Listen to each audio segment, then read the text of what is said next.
Tudo bem.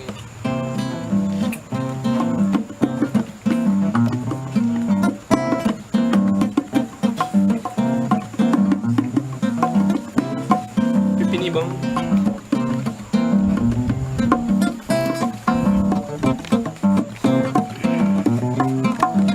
Mundo vai rodar, já rodou, sempre vai rodar. Mundo vai rodar, já rodou, sempre vai rodar. Mundo vai rodar, já rodou, sempre vai rodar.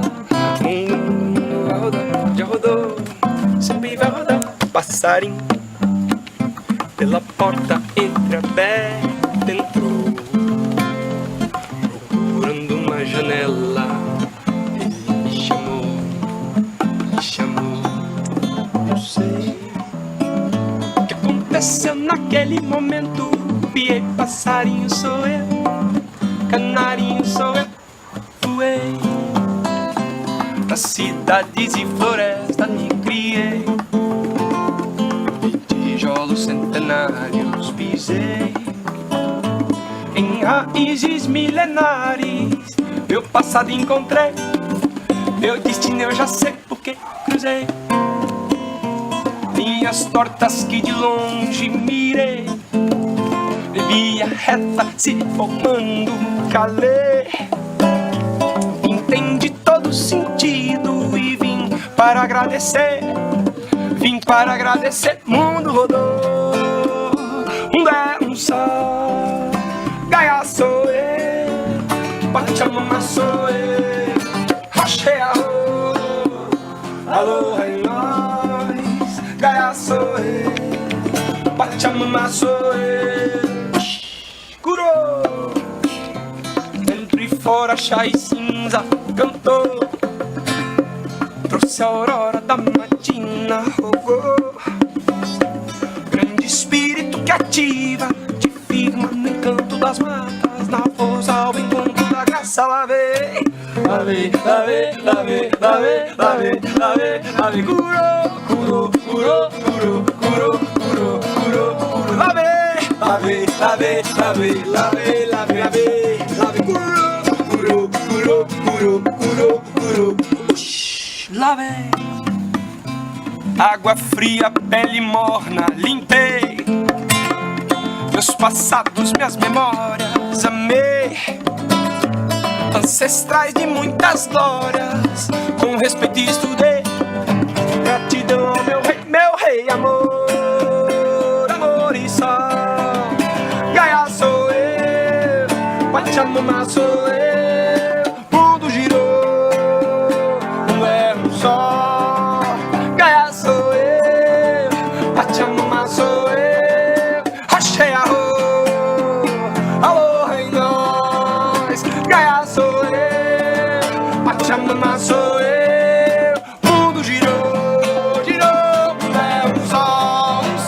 Gaia sou eu, Pachamama sou eu. Mundo vai rodar, já rodou, e sempre vai rodar. Mundo vai rodar, já rodou, sempre vai rodar. Hey, mundo vai rodar, já rodou, sempre vai rodar. Mundo vai rodar, já rodou,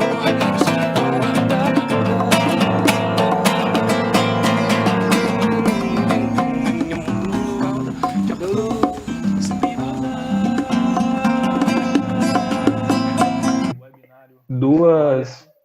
Duas palestras, né, com o Tomás falando sobre a etnobotânica e agroecologia para sistemas de cultivos e plantas alimentícias da tribo Kaxinawá do Acre, e também o Fernando Moura para falar sobre a produção animal e a conservação dos recursos naturais.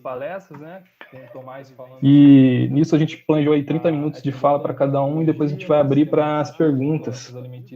E aí durante a fala de cada um deles, se eles puderem pensar em algo aí que venha para vocês, se tem interesse em saber, essa é a hora aí de aproveitar para a gente conversar tanto com o Tomás quanto com o Fernando sobre o que eles vão estar apresentando para a gente hoje. E para a gente dar início, então, eu queria abrir aí para os convidados, para eles se apresentarem para a gente, falar um pouco aí do histórico deles, o que eles fazem hoje em dia, e dar início aí à nossa palestra. Vou pedir para eles se apresentarem aí, Tomás e o Fernando, se puderem abrir a câmera para a gente dar início. Muito bem-vindos e muito grato aí pela participação. Boa noite, pessoal. Todo mundo me ouvindo? E dar início aí à nossa palestra. Vou pedir para Alô? eles se apresentarem aí, Tomás e o Fernando. Positivo, todo mundo te ouvindo. Solta tua câmera aí, Fernando. Muito bem-vindos e muito grato aí pela participação. Boa noite, pessoal. Todo mundo me ouvindo? Primeiramente, boa noite aí a todo mundo. Alô?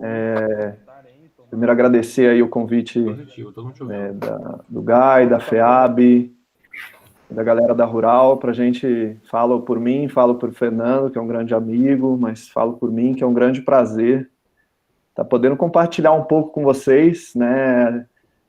Fui gaiato aí de 2007 a 2012, mais ou menos.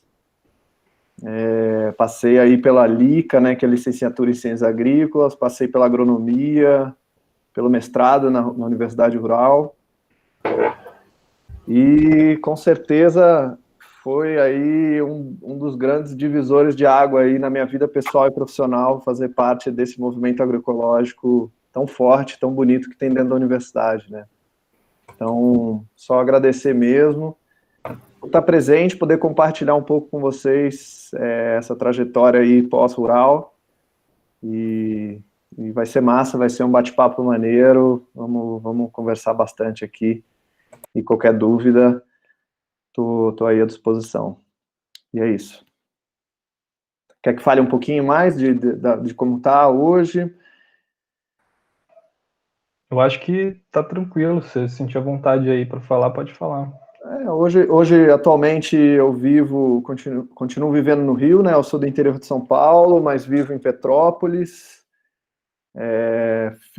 Como eu disse, fiz a graduação e o mestrado na Rural, depois fui para o interior de São Paulo fazer meu doutorado em Botucatu, e fiz um trabalho bem bacana aí com a etnia Kaxinawá, lá no Acre, que é um pouco desse trabalho que eu vou trazer aqui hoje. Estamos juntos aí, eu, Fernando e Igor, na Marupá Consultoria, que é uma empresa que a gente fundou com o objetivo de trabalhar principalmente na área de agricultura e meio ambiente, né, tanto com a parte de agricultura ecológica, orgânica, sistemas agroflorestais, também com a parte ambiental, de botânica e tudo mais.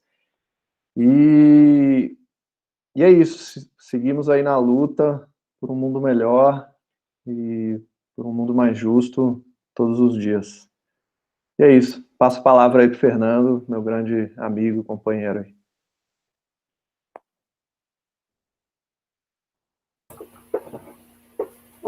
Boa noite, pessoal. É um prazer para mim imenso estar aqui com o pessoal do GAI. Acho que não tenho dúvida alguma que eu posso dizer que 60% da minha formação veio do GAI.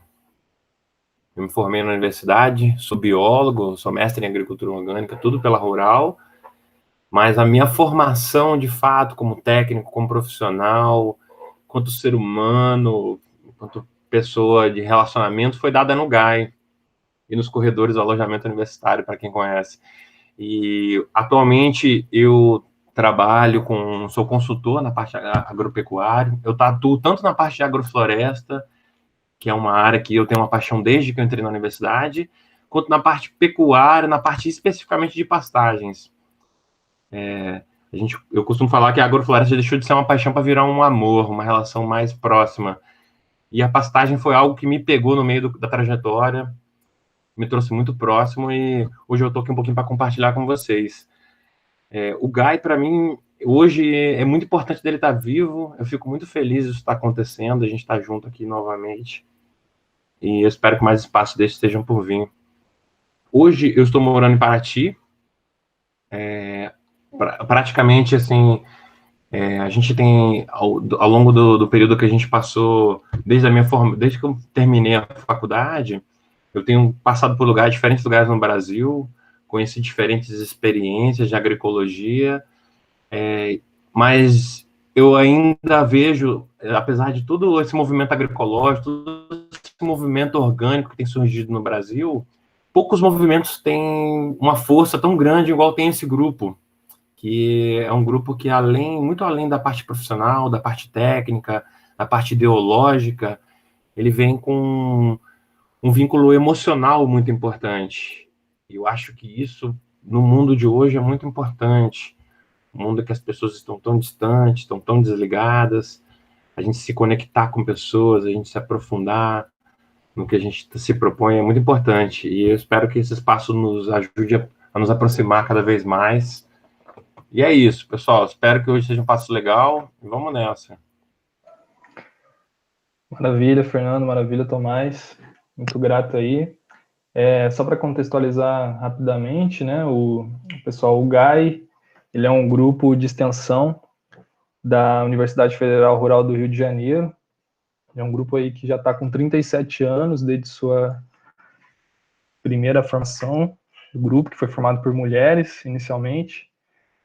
E hoje em dia a gente conta aí com alguns participantes que estão atuando até hoje.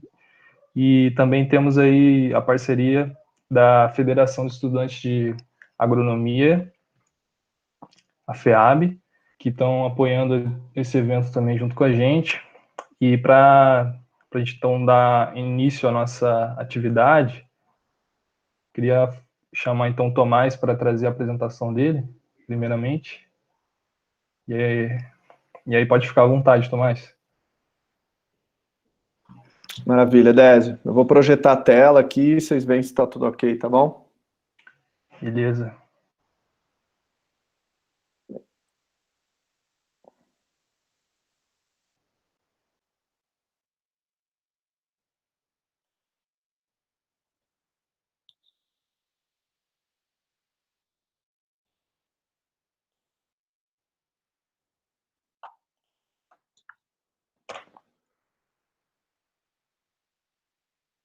Todo mundo vendo? Ai, meu Deus. Sim, aqui está aparecendo. Tá ok? Conferem aí, por favor, no YouTube, se o pessoal tá dando ok. Que eu não tô com o YouTube ligado aqui.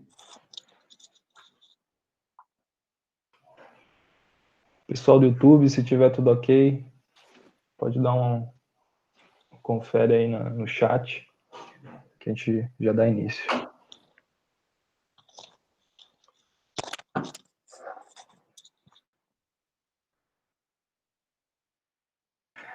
Pois tá tudo ok, Tomás.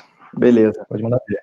Tá, qualquer coisa, se houver algum problema com o áudio, com a imagem, por favor, me alertem aí, tá bom?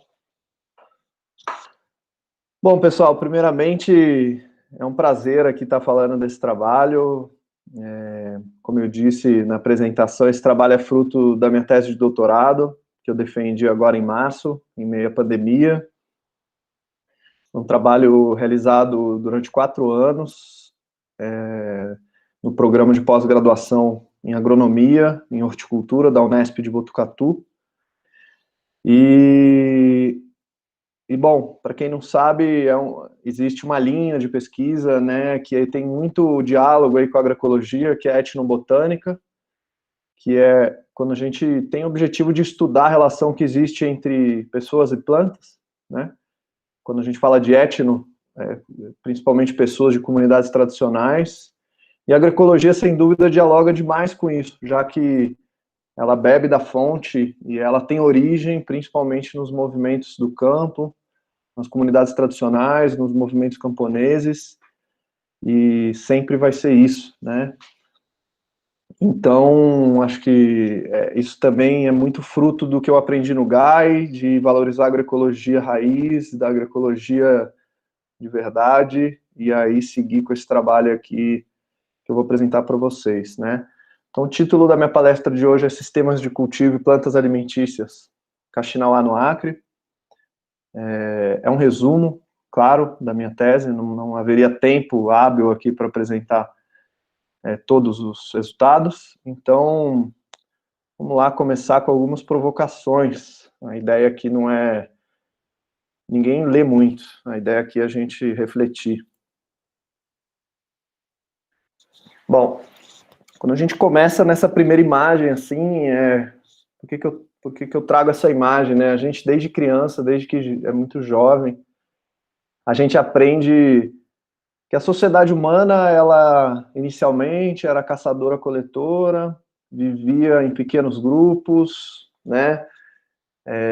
Vivia do que encontrava ali e era preguiçosa, quer dizer, preguiçosa, assim, não formava grandes aglomerados, só buscava o mínimo, né, o para subsistência.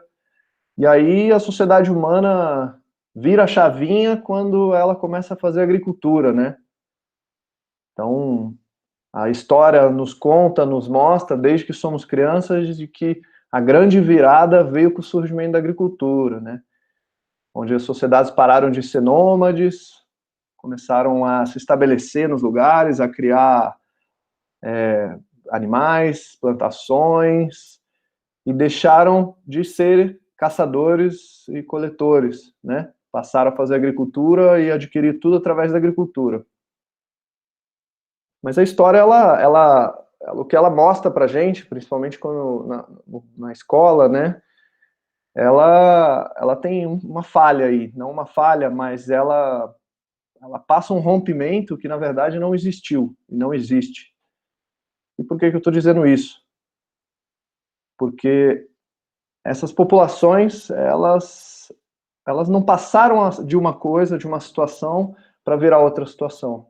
Elas simplesmente fizeram uma transição entre situações, entre modos de vida, que levaram elas a ser quem elas são hoje e como elas são hoje. Então, o primeiro conceito, talvez um dos únicos conceitos, talvez uma das únicas partes escritas da minha apresentação que eu queria trazer aqui, que é muito importante a gente entender, é a diferença entre domesticação de paisagens e domesticação de plantas, tá? Domesticação de plantas é um pouco mais fácil, está um pouco mais próximo da maioria das pessoas, o que seria, mas é muito importante a gente entender o que é cada um desses para a gente avançar nessa conversa aqui. Então vamos lá, citando o professor Clement, né, do INPA, um trabalho até não muito novo, mas muito relevante. Ele fala que a domesticação de paisagem é o início de tudo, né? É onde o homem, o ser humano, através de um processo inconsciente e consciente, ele começa a mudar a paisagem onde ele está inserido, né? Começa a limpar, começa a manejar as plantas, começa a trazer uma planta lá de dentro da floresta, trazer para próximo da casa, começa a manejar a paisagem, né? Começa a alterar a demografia das populações de plantas, de animais, e transformar essa paisagem numa paisagem segura, né? Quando a gente limpa o nosso quintal, quando a gente transforma o nosso quintal do jeito que a gente quer, com as plantas que a gente quer, com os animais que a gente quer, basicamente a gente está fazendo um processo de domesticação da paisagem, porque a gente não está domesticando só plantas, a gente está domesticando o nosso espaço.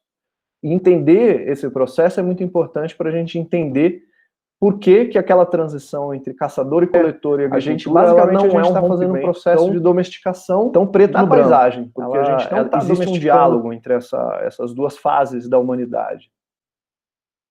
Então, a domesticação de plantas, ela ocorre em paisagens domesticadas. O ser humano, ele não traz uma planta da floresta e domestica ela num outro cantinho qualquer da floresta, num cantinho, numa trilha, não, ele traz a planta para próximo da casa, ele seleciona.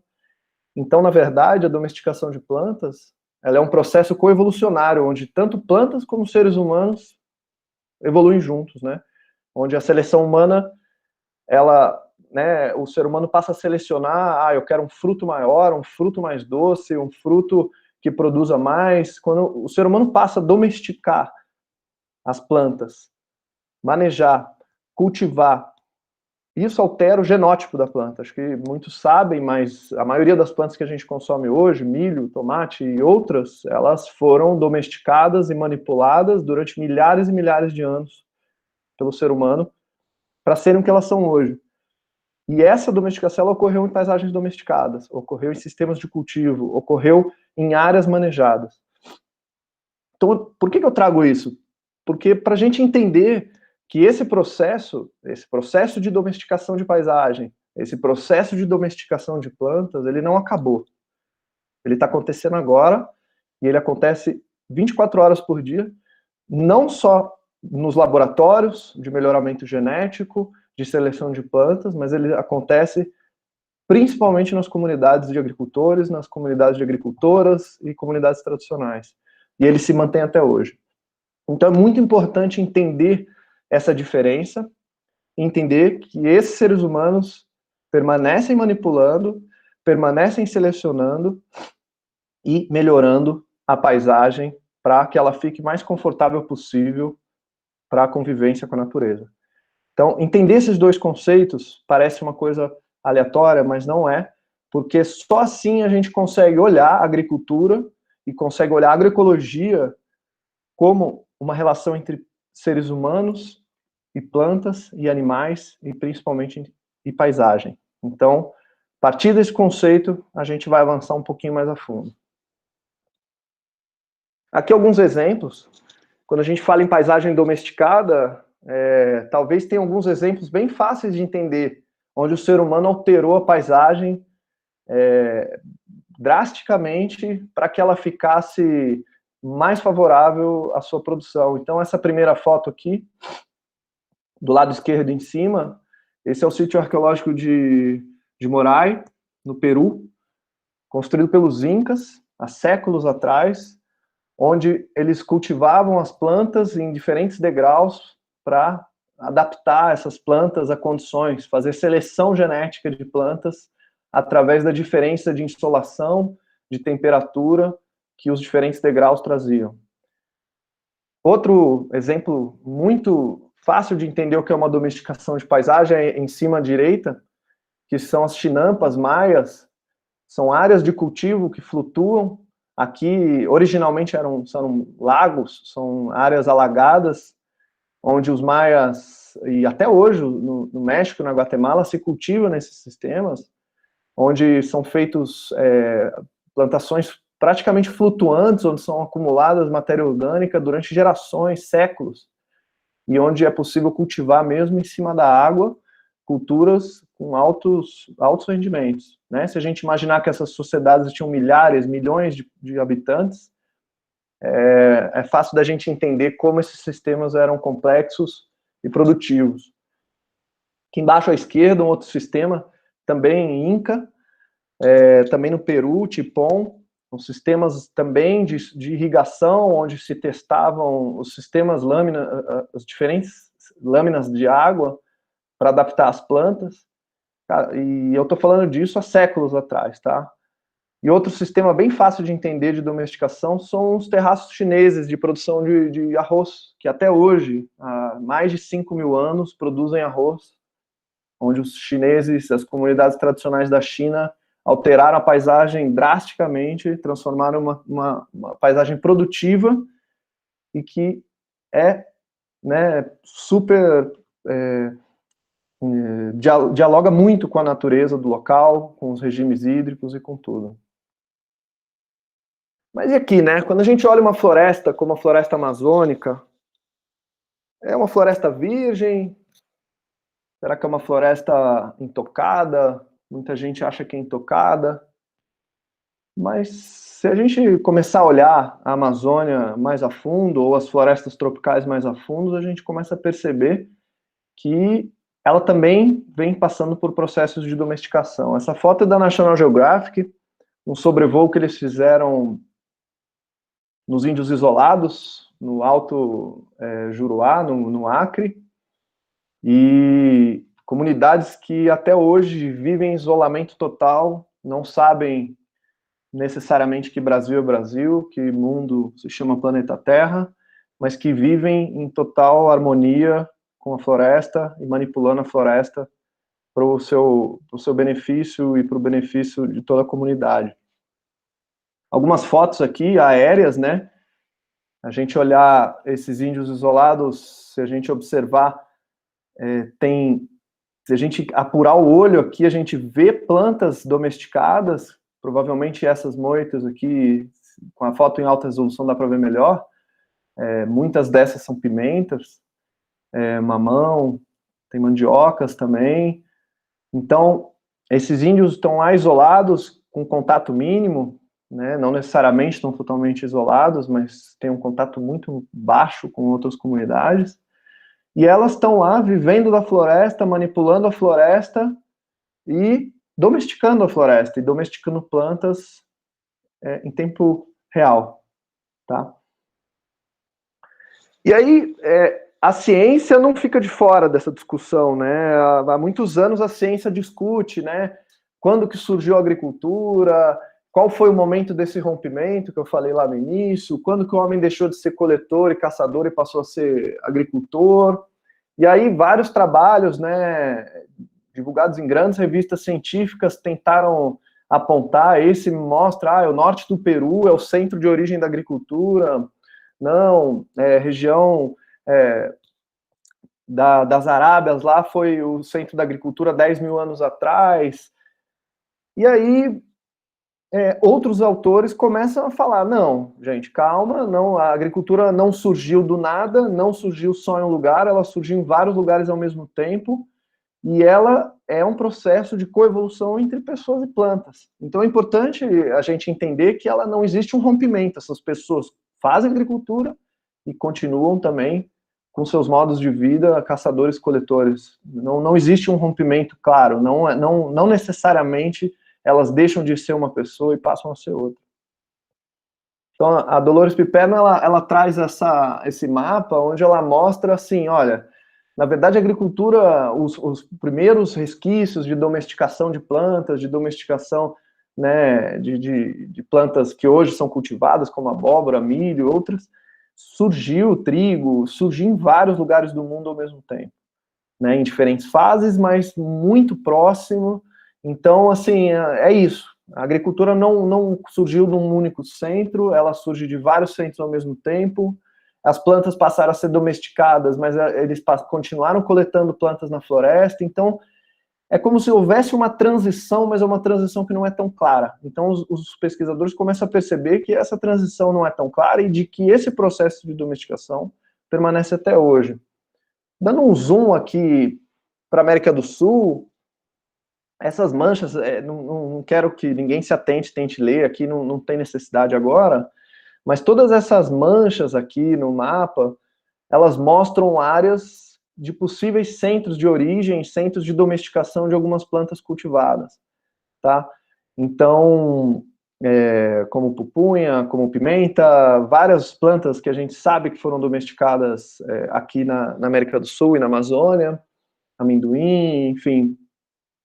Então, e esses trabalhos mostram a região do Alto Juruá, do Acre, do estado do Acre, Alto Purus, como uma região de muita diversidade de plantas, cultivadas e plantas domesticadas. Então, isso despertou interesse na gente. Muitos cientistas falam que o Acre é um grande buraco negro da ciência, porque tem poucas pesquisas, realmente é um estado difícil de acessar os lugares, porque os rios eles correm transversal, eles correm assim, eles não correm ao longo do estado, então a gente tem que andar sempre de carro, de barco, de avião, enfim. Então, isso foi interessante para a gente também ter esse olhar e querer partir para o Acre. Uma coisa importante da gente pensar assim, né? Pô, beleza, mas você falou que tem plantas domesticadas e paisagens domesticadas, mas falando de plantas alimentícias, né, que foi a temática do meu trabalho, como que a gente está, que pé que a gente está, né? Hoje, as pesquisas não têm uma concordância de quantas espécies de plantas existem no mundo e tudo mais, mas falando aí por alto, que o mundo tenha 400 mil espécies de plantas, que está representado por esse círculo, cerca de 30 mil espécies estão apontadas aí na literatura como comestíveis. Dessas 30 mil, 200 são consumidas pela maioria do planeta. E dessas 200, 4 espécies comestíveis representam 70% da alimentação mundial, hoje. O que isso mostra para a gente, né? Que ao longo dos anos, ao invés da gente olhar esse trabalho que foi feito durante gerações, gerações, gerações de seleção de plantas, de encontrar plantas comestíveis, nutritivas e tudo mais, tudo isso foi começando a ser deixado de lado para a gente começar a valorizar o que? O trigo, a soja, o milho, o arroz, que são as 4 espécies que hoje representam a nossa alimentação como um todo. Então isso me provoca, assim, isso me gera uma provocação do tipo, cara, a gente tem que olhar essas plantas alimentícias com outro olhar, dar valor e buscar na fonte. Onde está a fonte disso, né? Onde estão as pessoas que realmente usam essas plantas e manejam. Bom, trazendo para o contexto da Amazônia, tem um trabalho muito importante que a gente começa a entender o que está acontecendo na Amazônia. Existe uma hiperdominância na floresta amazônica. O que quer dizer, né? Esse trabalho ele avaliou 1.430 inventários florísticos realizados na Amazônia, onde foram identificadas mais ou menos 16 mil espécies de árvore. Só que o que esse trabalho mostra é que das 16 mil, 50% do total das espécies, das árvores identificadas, são representadas por 1,4% de espécies. Ou seja, tem muita árvore na Amazônia, mas a grande maioria dessas árvores é de poucas espécies. E aí, beleza. Cara, o que isso traz, né? Então, a gente tem uma floresta muito diversa, mas tem algumas espécies que ocorrem em muito mais quantidade do que as outras. E aí, quando foram olhar quais eram essas espécies, adivinha? Dessas espécies mais encontradas na Amazônia, a grande maioria, esmagadora, são espécies úteis para o ser humano. Tá? Em primeiro lugar, o açaí, em segundo, o tatauá e outras espécies úteis, principalmente palmeiras e outras plantas muito utilizadas pelas populações. Opa! Então, se a Amazônia tem muitas espécies úteis para o ser humano, será que o ser humano usou porque tinha muito ou tem muito porque o ser humano usa? Então, esse questionamento é muito importante para a gente entender. E aí, a ciência foi avançando a fundo. E esse trabalho foi bastante significativo da Carol Leves, com os contribuidores, com o pessoal que contribuiu, onde ela, através dos sítios arqueológicos da Amazônia, eu estou falando de uma forma bem resumida, né? Ela começou a fazer transectos e parcelas a partir dos sítios arqueológicos, começou a ver que quanto mais próximos de antigos assentamentos humanos, mais espécies úteis tem. Quando você extrapola isso para a Amazônia toda, com base nos sítios arqueológicos, você começa a ver que grande parte da Amazônia já foi manejada, já foi habitada, e essa grande ocorrência de espécies úteis tem muita chance de ter associação com o manejo humano. Ou seja, o ser humano favoreceu, domesticou a paisagem, favorecendo as plantas úteis que ocorriam na floresta. A gente encontra outros monumentos, né, de grande relevância que mostram a presença dessas populações gigantes, essas grandes comunidades na Amazônia, como os geoglifos no Acre, que até hoje estão aí, visto, né, até de imagem de satélite. Então, traz essa reflexão, poxa, a floresta então não é uma floresta virgem, essa floresta é habitada há milhares de anos, e essa floresta é manejada há milhares de anos, e falando num jeito bem popularzão, não é isso, mas de uma forma bem popular, a Amazônia então é uma grande agrofloresta construída durante milhares de anos pelo ser humano. Então, isso é muito relevante, isso tem um impacto absurdo você dizer que a Amazônia foi manejada pelo ser humano, porque você começa a pensar, pô, será que é só a Amazônia? Será que a Mata Atlântica também? Será que a Caatinga também? Será que o Cerrado? Você começa a olhar os biomas, cara, então, na verdade, a vegetação não é virgem, a vegetação não é intocada, a natureza não é intocada, o ser humano está ali, e ele está lá até hoje, domesticando plantas, domesticando paisagens. Bom, vindo para a realidade de hoje, o que a gente tem no Brasil, até agora, né, a gente não sabe se isso vai mudar, esse é o mapa do Brasil em termos de áreas protegidas. 37% do Brasil hoje é considerado protegido, né? Quando a gente fala protegido, eu estou falando de unidade de conservação, terra indígena, assentamento, quilombo, áreas militares, tal. E dessas, 14% é terra indígena. Então, hoje o Brasil tem aproximadamente 600 terras indígenas e grande maioria concentrada na Amazônia. Tá? Isso não é à toa, porque é um bioma difícil, um bioma ainda pouco devastado, graças a Deus, ainda que esteja sendo muito devastado. Ele é um bioma que é recentemente, a exploração é recente, né? Então, essas terras indígenas abrigam grande diversidade de biodiversidade, são grandes protetores dessa biodiversidade maravilhosa que a gente encontra na floresta tropical mais biodiversa do mundo. O meu trabalho, eu vou voltar aqui, o trabalho que eu fiz, olhando tudo isso, pensando nisso, cara, então essas populações estão manejando, então, cara, essa agricultura deles tem que dialogar com a floresta, ela dialoga com a floresta, né? Eles fazem essa agrofloresta já há muitos anos, não é? O termo é recente, mas essas populações já fazem muitos anos. Então, o meu trabalho ele foi feito numa terra indígena aqui em cima no Acre, eu vou mostrar um pouquinho melhor para vocês. Só para vocês entenderem, esse é um mapa de línguas indígenas no Brasil atual. O Brasil já teve mais de 300 línguas, muito mais de 300 línguas indígenas. Isso mostra a diversidade de línguas que o Brasil, até hoje, é um dos países com o maior número de línguas faladas. E isso está se perdendo, né? A gente sabe por quê. E o Acre, especificamente, ele é de uma família linguística chamada Pano. São povos indígenas que falam línguas derivadas do Pano, que é essa família linguística aqui. Então, Kaxinawá, Yawanawá, entre outras, que habitam o Acre, falam essa língua. Então, realmente é uma região muito específica, com uma cultura bastante peculiar. E quem são, né, os Kaxinawá? A gente fala Kaxinawá, mas eles se autodenominam Runicuim. Kaxinawá, a gente sabe que no Acre, na Amazônia, o ciclo da borracha, principalmente, teve um grande impacto nas populações indígenas, né? Aqui, só para vocês terem uma ideia, que são fotos do ISA, né? Só para vocês terem uma ideia, aqui é um grande fazendeiro, senhor de borracha, Felizardo, ele escravizava os indígenas, marcava aqui, se vocês, não sei se está todo mundo conseguindo olhar, aqui tem uma inscrição no braço, como se fosse um gado, né?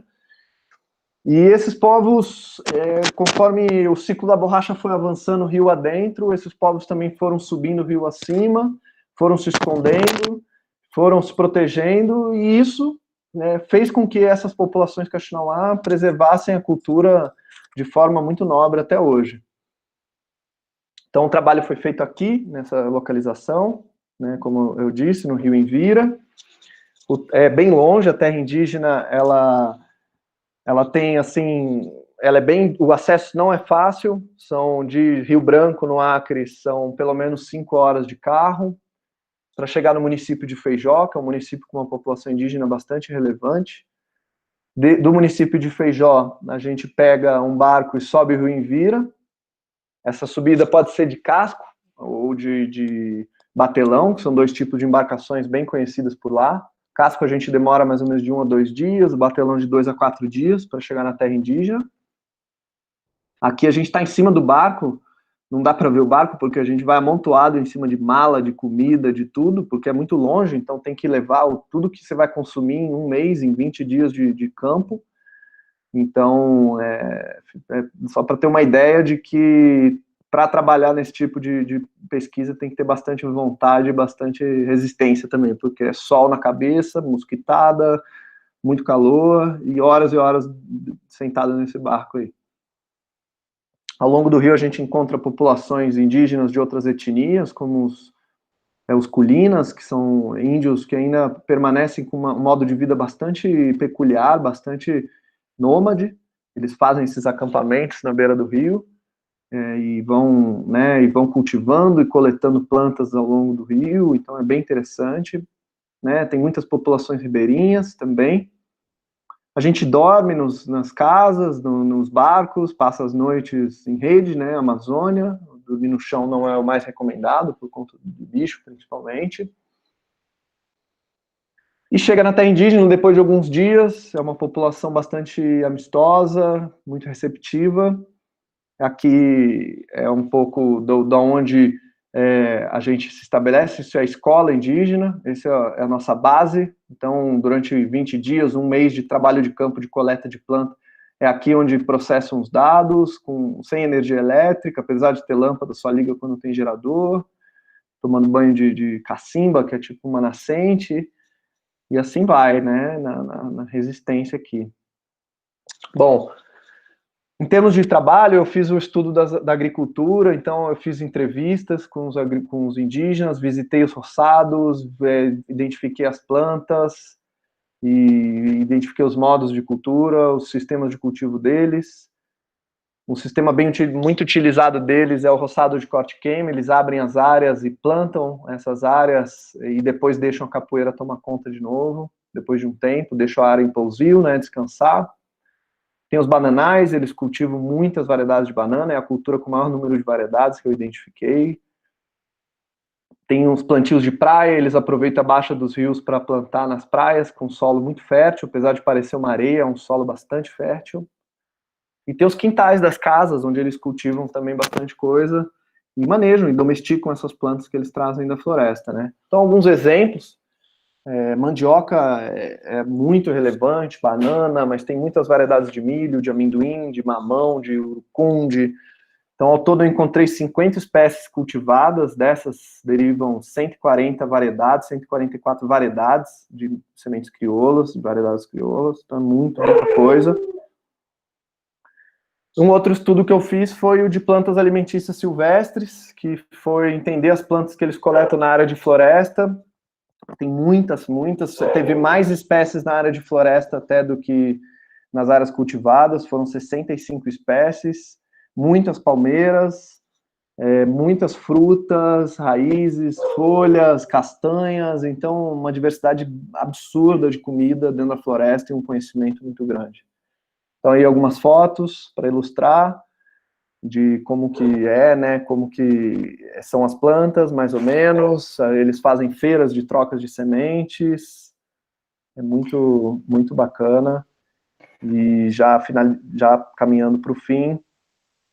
E é isso. Esse é um pouco da agricultura Kaxinawá, é um resumo, óbvio, eu poderia ficar aqui 5 horas apresentando e falando um pouco para vocês, mas é muito interessante, assim, o que eu acho que fica de conclusão é que mostra que essas populações, apesar de estarem muito marginalizadas, esquecidas, infelizmente, elas têm grande sabedoria e fazem uma agroecologia que não tem rótulo, é uma agricultura que é altamente produtiva, com baixa incidência de pragas, com uma diversidade incrível, resiliente e que tem muito a ensinar aí para todos nós. E é isso, muito obrigado. Muito bom, boa apresentação, Tomás. Valeu aí pela grande experiência que tu compartilhou com a gente. Achei muito bacana aí o tema. E pessoal que está aí acompanhando, já podem fazer as perguntas que o pessoal do chat aí que está moderando, eles vão anotar. E aí, após essa segunda apresentação que o Fernando vai fazer para a gente abre espaço para as dúvidas, para as perguntas que vocês forem fazendo. Beleza?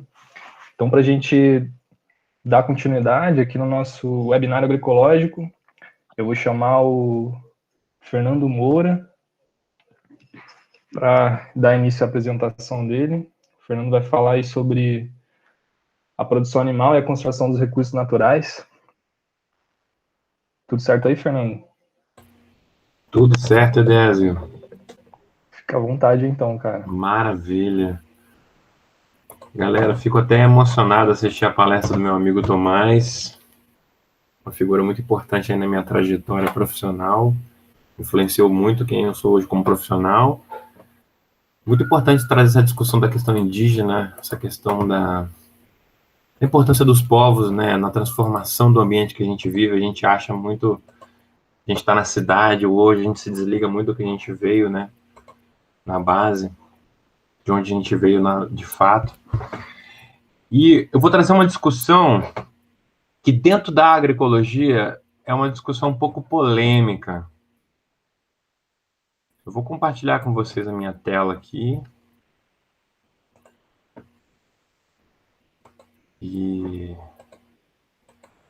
é uma discussão polêmica porque eu estou falando um pouquinho sobre produção animal.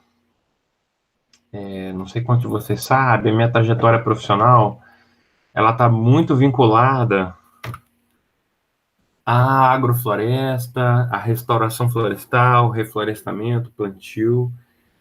E muita gente olha a pecuária, a produção animal com olhos negativos, porque a gente vê toda essa tudo que o país viveu, né, enquanto produção de carne, o que a pecuária traz para a Amazônia, o desmatamento, todas essas questões que são extremamente complicadas, né?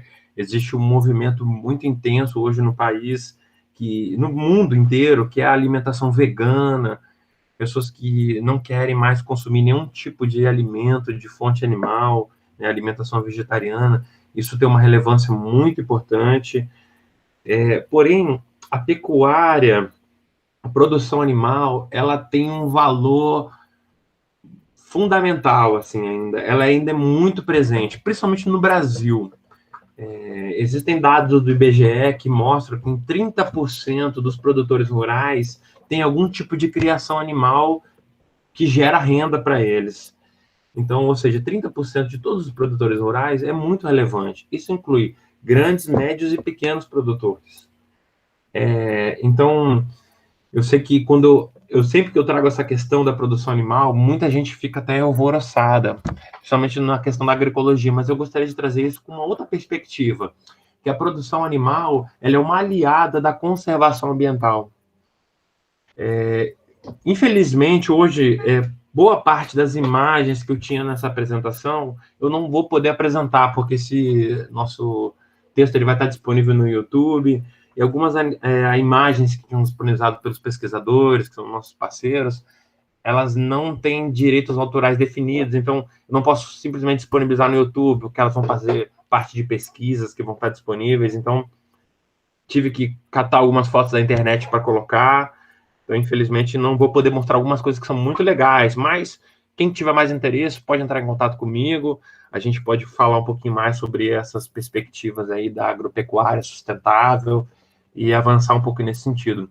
Então, meu nome é Fernando, eu trabalho com a agropecuária, então a minha especialidade é agrofloresta, um amor que eu tenho na minha vida, e a pecuária em algum momento da minha vida me captou, me roubou, e hoje é uma coisa que mexe muito comigo, e eu gostaria de compartilhar um pouquinho com vocês, tá? Quando eu falo um pouquinho dos valores da agricultura, e eu trouxe essa questão dos pequenos agricultores, existe uma importância muito grande da produção animal para o produtor. Então, a gente se preocupa de verdade em fornecer alimento para o produtor rural. O combate à pobreza, a erradicação da fome, né, erradicação da pobreza, são pautas que, para mim, me incomodam todos os dias, e foi por esse motivo que eu fui trazido para a produção animal. Apesar de ser um biólogo de formação, eu tenho uma formação totalmente diferente da formação agropecuária, eu acredito nisso muito como ferramenta de emancipação do pequeno produtor, como ferramenta de melhorar um pouco até a questão da conservação ambiental, discutindo um pouquinho da mudança de mindset, né? Ou seja, a configuração mental, a forma como a gente enxerga o mundo. Eu tentei mudar algumas palavras para tentar atingir um público assim que talvez não dialogue tanto com a nossa linguagem científica, mas espero que seja muito legal para vocês aí. E vamos seguindo, pessoal. Solos, pastagens e degradação. O Brasil hoje, é um país que vive um problema muito sério. O desmatamento está muito presente, é muito intenso em todos os biomas. Eu estou falando de Amazônia, estou falando de Cerrado, eu estou falando de Pantanal, eu estou falando de Mata Atlântica. A demanda por produção de alimento no mundo inteiro, ela só cresceu e tende a crescer de forma exponencial. Hoje, muitas pessoas que saem da classe de trabalhador, o pessoal que está ali na classe baixa, a classe que vem da pobreza, que entra na classe média, quer consumir carne. A produção pecuária, ela abrange desde a parte de produção aviária, né, que é frangos, né, pato e tudo mais que o pessoal consome, porco, e a parte de gado, pecuária, a parte de boi. Eu vou falar um pouquinho mais da parte de boi para tentar resumir, né, porque tinha muito assunto para falar, e vou falar de um assunto que é mais próximo a esse. Quem não gosta de carne de boi? Então, existem dados do IBGE que mostram que quem muda de classe econômica quer adquirir carne de boi no almoço. Então, o pessoal quer comer churrasco, o pessoal quer comer picanha, quer comer carne moída no almoço, é uma carne muito gostosa. Então, no Brasil, hoje a gente já sabe que mais de 70% da alimentação do brasileiro na fonte de carne já vem de carne bovina, né? Então, tem parte ainda de frango, mas ainda existe uma busca muito grande pela carne bovina. O que acontece? É importante a gente entender que a maior parte da carne brasileira, ela se subsidia a partir de pasto. Ou seja, o boi, ele precisa de pasto para comer. O Brasil é o país hoje dos mais competitivos em produção de carne. Mas isso se deve à extensão de área que a gente tem. E é importante entender também que o boi nosso, ele não come só soja e milho. A maior parte da alimentação dos nossos bois, né, da carne que é produzida, ela vem do capim. Então o boi, ele vai comer o capim e vai transformar isso em carne. A gente vai consumir isso. Esse processo de produção de carne, muitos de vocês já devem ter ouvido falar, né, da política, né, do café com leite, né? Isso não tem nem 90, 100 anos atrás, que o país viveu toda uma conjuntura econômica de que o país dependia muito do leite e do café, levou a um processo de degradação do ambiente muito intenso. Então, a pecuária, ela tomou uma importância muito grande na nossa economia. E como a gente depende muito do pasto para alimentar esse gado que dá tanto leite como carne, eu vou falar tanto de produção de leite como produção de carne, foi necessário que a gente entendesse muito bem a distribuição do nosso território. E aí isso começou a criar uma demanda muito intensa pelo uso da terra. Então, colocando o animal no pasto, o boi, ele é um animal que pesa pelo menos aí 300, 500 quilos, um bezerro novinho, bem novinho. Quando ele é novinho, ele pesa entre 300 e 500 quilos. Então, você pensa esse animal grande, né? Igual essa foto que eu estou mostrando para vocês, animais que chegam até 1 tonelada, 2 toneladas. Esse animal, ele gera uma pressão muito grande sobre o solo. O solo, para quem não conhece, é a terra, né? Eu pulei um pouquinho essa parte para discutir, para quem não conhece, mas o solo é da onde todo o alimento, todo o nutriente para as plantas, ele é retirado. Então, o capim, ele cresce, o boi se alimenta do capim, e ele transforma isso tanto em leite como carne. Chegou um momento que essa pressão ela foi tão grande que hoje o IBGE divulga que chega, olha só, 168 milhões de hectares no Brasil são de pastagem. 1/3 dos países do mundo inteiro tem território maior do que 168 milhões de hectares. Ou seja, 2/3 do mundo inteiro são menores do que isso. O que o país tem só de pastagem, o resto do mundo inteiro tem de território inteiro do país. Agora, pega todo esse território que a gente tem. 80% disso tudo está em algum estágio de degradação. Desse todo, 50% está fortemente degradado. Ou seja, quando o solo ele começa a ser... O que acontece? Quando a chuva, o sol incidem sobre a terra, eles acabam quebrando a estrutura da terra. E bate uma chuva, esse solo vai sendo lavado. Ele vai perdendo a parte nutritiva dele, a parte que transformaria aquilo ali em alimento. E aquilo ali vai sendo lavado para os rios e, por fim, nos oceanos. Então, pensando que 80% disso está em algum grau de degradação, a gente acende um alerta muito importante para a importância do pasto. Muita gente vê o pasto, o capim, como algo negativo. O capim, ele é a fonte principal de alimento dos bovinos.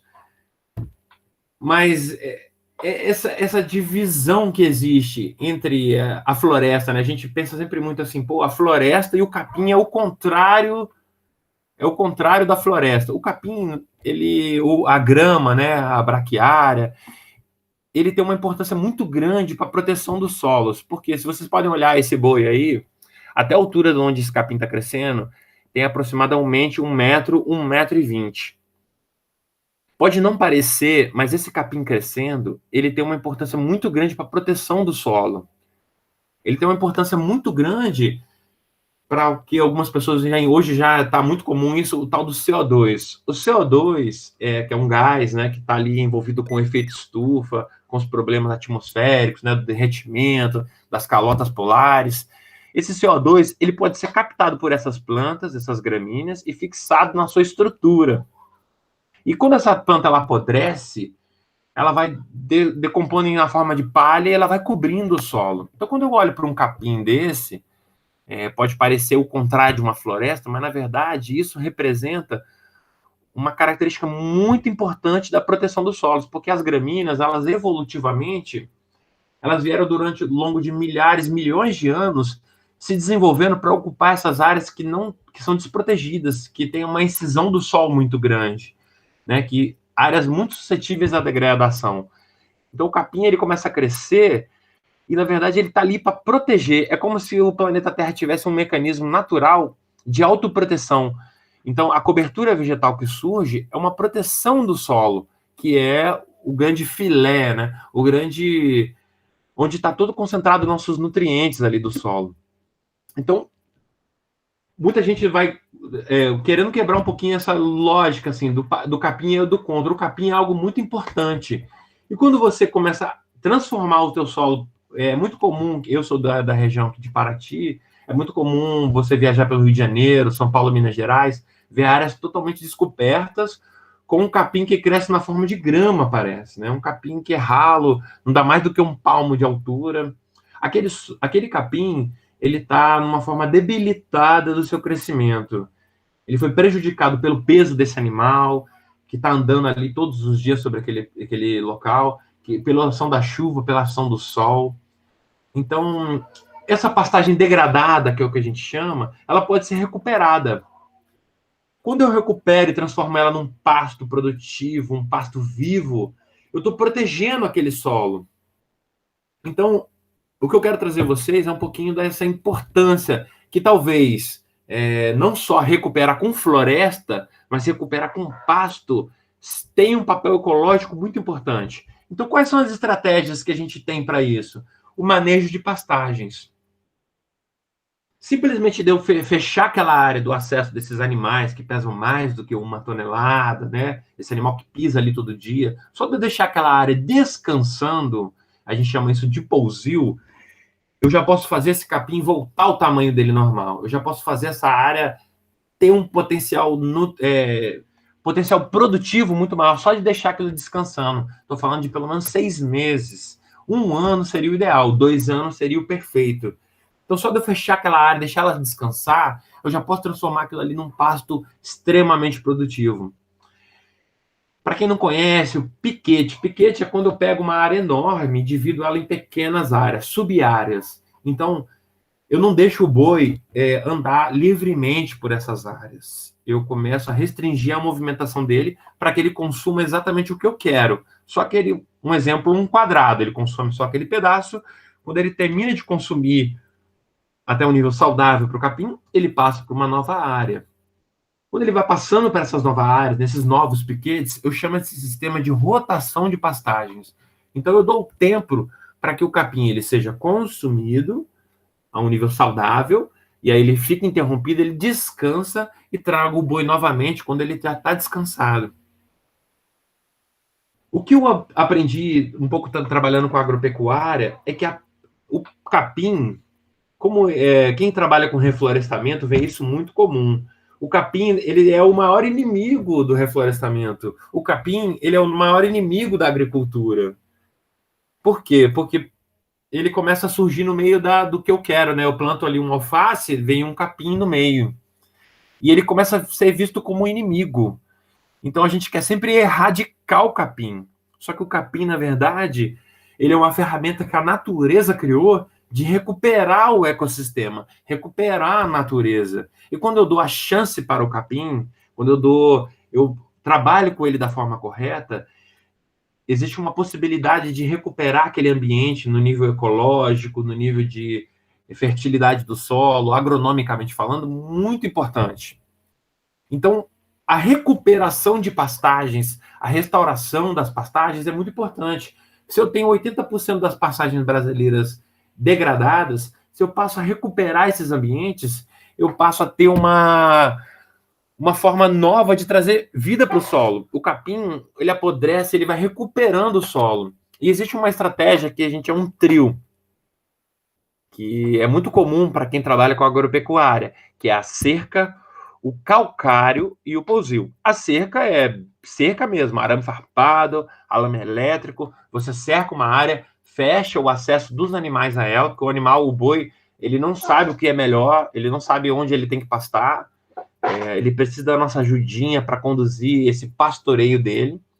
O calcário, ele é um resíduo da rocha, é uma ferramenta, ele é um material rico em cálcio e magnésio, que ele é extraído da rocha, e ele é aplicado sobre o solo como adubo, como fertilizante. Ele recupera a fertilidade do solo, corrigindo a acidez do solo, e ele dá um gás muito forte para o pasto. Então, eu fecho o pasto, aplico o calcário e deixo ele descansar. E eu botei entre parênteses um roçado, porque é muito importante que quando o capim ele se forma, você... tem muita gente que acha isso um absurdo, mas você roçar aquilo ali e aplicar de novo... Eu tinha uma foto bem legal para mostrar, mas infelizmente por direitos autorais eu não vou poder publicar com vocês. Quando eu trago esse material orgânico para o solo, eu recupero. Essa é uma experiência nossa aqui em Seropédica. Seropédica, Rio de Janeiro, para quem não sabe, está na Baixada Fluminense. Esse ambiente que vocês estão vendo aí é um ambiente de Seropédica. É árido. Seropédica, a precipitação anual, o tanto que chove por ano, varia entre 900 milímetros a no máximo, num ano excelente, 1.200 milímetros anuais. Então, essa aí é uma foto em pleno período de chuva. Lá no fundo, vocês podem observar, é um pasto seco, amarelo, degradado. Lá no fundo tem a Serra das Araras. É um ambiente que tem uma diversidade ecológica muito importante, mas essas aves, esses animais que estão lá, não conseguem chegar nesse ambiente aberto, por diversos motivos, porque ele não tem um abrigo para se esconder. E olha agora esse capim, onde esses bois estão pastando. Esse foi um ambiente que passou simplesmente por um período de descanso, replantio da braquiária e calcário e adubação fosfatada. Então, não sei se vocês conseguem observar a diferença do verde. Isso pode não parecer algo muito relativo para quem está todo dia olhando para isso, mas isso é muito importante. Esse verde, ele mostra um papel ecológico desse pasto. Essa vida, todo esse material sendo produzido ali, está melhorando a vida nesse solo, está melhorando a vida nesse ambiente. Então, para eu trazer nessas áreas que antigamente eram degradadas, essas áreas que eu quero recuperar, a gente vai falar muito de diversificação vegetal. Tanto de recuperar na forma de pasto, mas incluir outras plantas que a gente vai chamar de forrageiras. Forrageiras aquelas que servem para forragem, para alimentação animal. Eu coloquei aí entre plantar mato. Quando a gente fala com os produtores rurais sobre introduzir novas espécies, eles falam, pô, você vai querer que eu plante um mato aqui, né? Um mato no meio do meu pasto. Essa foto da Embrapa, ela está comendo aí uma leguminosa. O gado, o boi, ele não come só capim. Ele come uma diversidade de plantas enorme.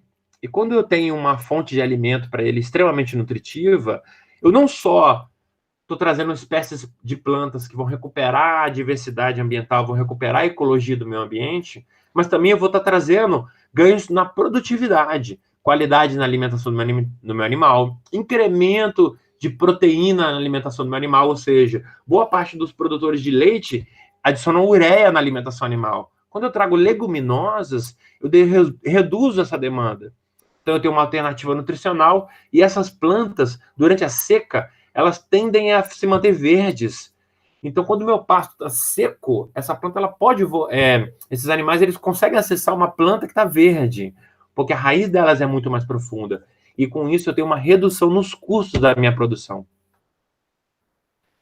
Tinha uma série de fotos para a gente mostrar aqui. Quem sabe em outro momento a gente possa mostrar para vocês. Mas nessa diversificação de vegetal, existe algum grupo de plantas que é muito importante, que são as leguminosas.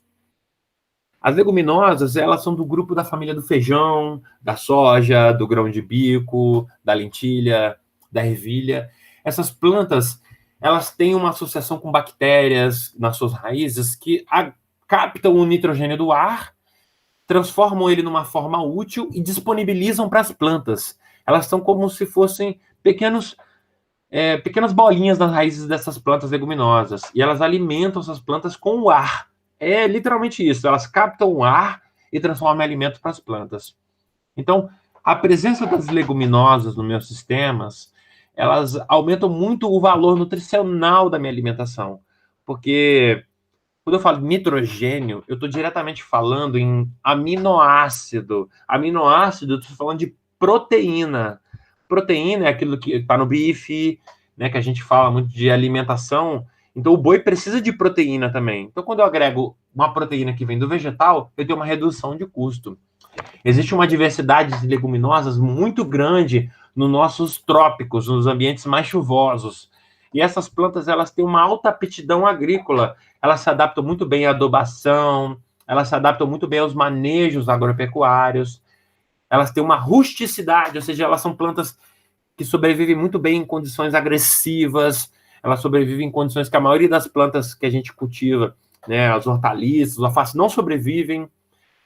Hoje em dia, você já tem uma diversidade muito grande de sementes que você encontra no mercado. Você pode comprar pela internet sementes que você pode plantar no seu pasto para aumentar a sua diversidade, incrementar o valor nutricional dos seus animais.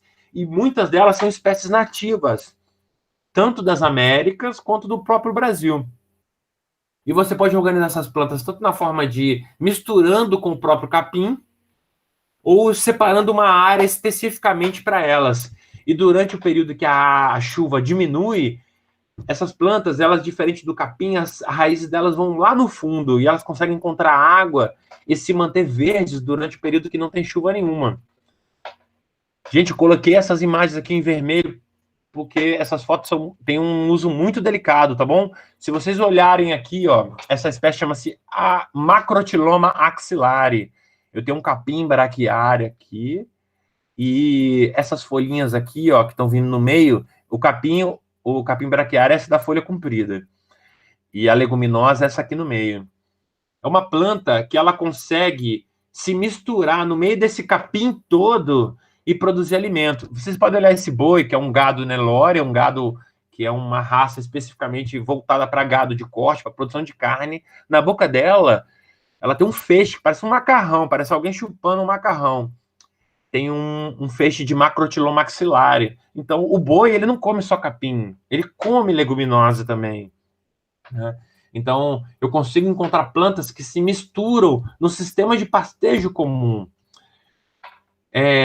O feijão guando é muito comum para a galera da agroecologia, todo mundo conhece o feijão guando. Ele tem um valor alimentício muito importante, as pessoas conseguem consumir a semente verde dele, que é uma delícia, melhor do que a maioria dos feijões, legumes que a gente conhece.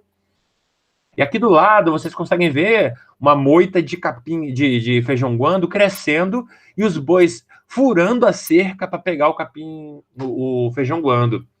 Então, o guando, ele está crescendo, essa moitinha do lado da cerca, ela nem aguentou a pressão, a gente plantou para alimentar o boi, foi uma experiência nossa lá em Seropédica, no projeto do professor Robert Macedo, que é lá da Universidade Rural do Rio de Janeiro. É um dos grandes especialistas no Brasil na parte de produção animal, consórcio com leguminosas em pastagens, e a gente fez esse experimento. O boi, ele não conseguiu, o guando na borda da cerca não conseguiu desenvolver. O cheiro dele é muito forte. O boi era muito atraído para ele.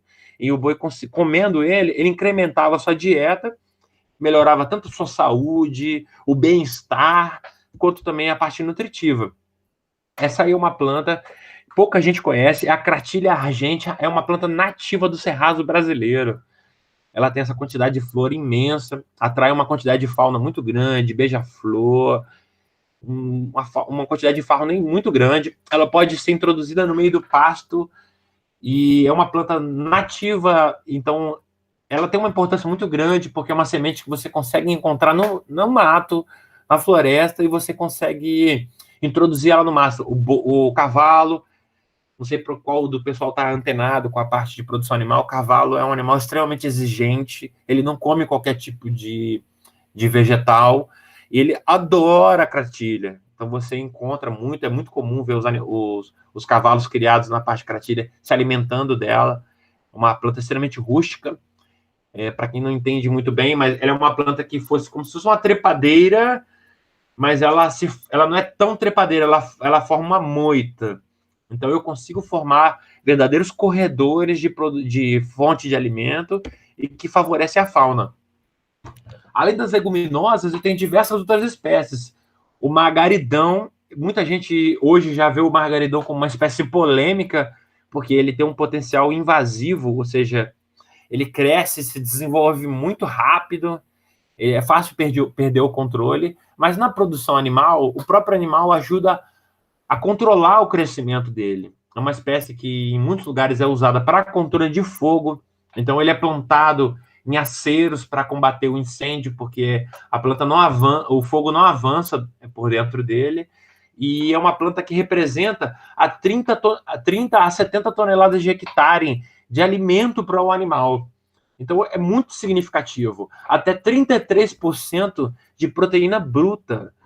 É quase um bife. É quase um bife que o boi vai comer na forma de folha e vai alimentar. Então ele tem alto teor de nitrogênio, fósforo, potássio, e ele tem uma fixação com fungos endomicorrízicos, são fungos que vão crescer dentro dele e vão ajudar ele a captar nutrientes. Então é uma planta excelente para a produção de alimento, muito utilizada no México, do seu centro de origem. Você pode misturar isso tudo em linhas multi-estratificadas, diversas possibilidades em que você pode juntar. Aqui nessa foto, a gente tem a palma, essa é uma foto na Caatinga brasileira.